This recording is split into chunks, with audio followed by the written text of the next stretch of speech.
ambayo baadaye yanakuja kuleta tija. Lakini kaa na wenzako, ukiona kuna kikwazo ambacho kinakukwaza wewe kuacha alama mahali pale, fanya maamuzi kwenye vikao kulingana na rasilimali ulionayo. Rasilimali hazitoshaji hata siku moja, lakini lazima wakati mwingine ufanye maamuzi magumu ili uweze kuleta. Na baadhi utasikia nakwambia, mimi kwa kweli walimu wangu hawatoshi. Ile rasilimali ulionayo, mnakaa mnapatana, tuitumieje hii rasilimali? Tuko walimu 6, watoto wako kadhaa, lakini hatuwezi tukaacha masomo mengine kabisa. Hebu tugawanini hapa, au tufanye tuite kikao cha wazazi, tuwaambie kuna tatizo hili, tunashirikiana naje nao. Wazazi kwa umoja wao wakikaa wakaamua, na kama wewe utawaelewesha ili wakae waamue, watoe maamuzi yao wenyewe, na kama michango wachape wao wenyewe, akaunti waifungue wao wenyewe, ili wakusaidie katika kutatua jambo fulani, unakuta tayari jambo limeshafanyaje, limeshatatulika. Ninajua tuna changamoto nyingi, lakini kiongozi amewekwa mahali pale ili kutatua changamoto, sio kwa ajili ya kuripoti changamoto. La hasha, tumewekwa pale kutatua changamoto. Kwa hiyo wakati nazipeleka changamoto kwa afisa elimu na kwa mkurugenzi, lakini na sisi pia tuone jinsi gani ya kushirikiana na kamati za shule, jinsi gani ya kushirikiana na zile kamati ambazo zilianzishwa na zilitoa mafunzo na shule bora.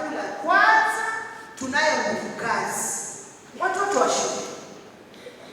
Sisi tulilima, na watoto pia nao tuwafanye wazalishe chakula chao, watoto wapate chakula. Na hapa ninaposema chakula, sio uji mwepesi ambao hata wewe mwenyewe ukipewa uji huwezi kuendelea.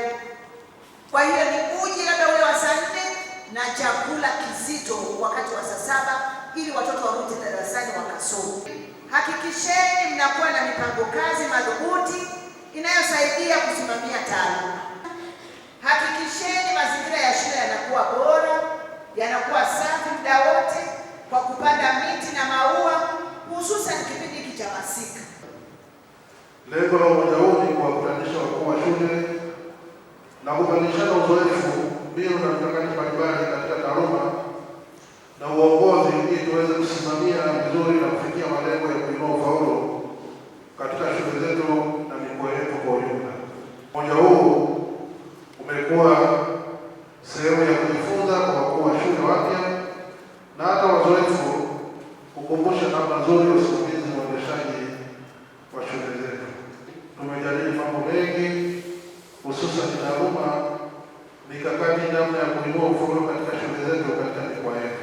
Shule tuelekeza namna gani ya kuishi na jamii kule, na kwa maana ya tatizo la chakula cha mchana sasa litaenda kuisha, kwa maana tutakwenda kuzitumia zile kamati zetu za wazazi, na tunajua kwamba tukizitumia zile kamati za wazazi, basi watatuwezesha kuorganize wazazi wenzao ili chakula cha mchana kipatikane shuleni na hatimaye taaluma iweze kwenda.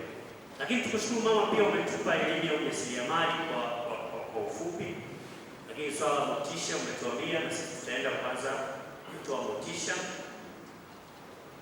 mipango mbalimbali ya kuimarisha taaluma, hasa kuifuata hii KPI. Tutaenda kuhakikisha kuwa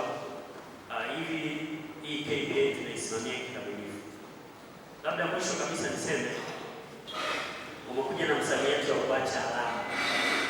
Sasa tukuhakikishie tu kwamba katika vituo vyetu tutajitahidi sana kuacha alama. Kuacha alama kwenye taaluma, kuacha alama kwenye miundombinu, kuacha alama kwenye mazingira na mambo mengi yanayofanana na haya. Kwa hiyo tukuhakikishie mama, tutajitahidi sana kuacha alama.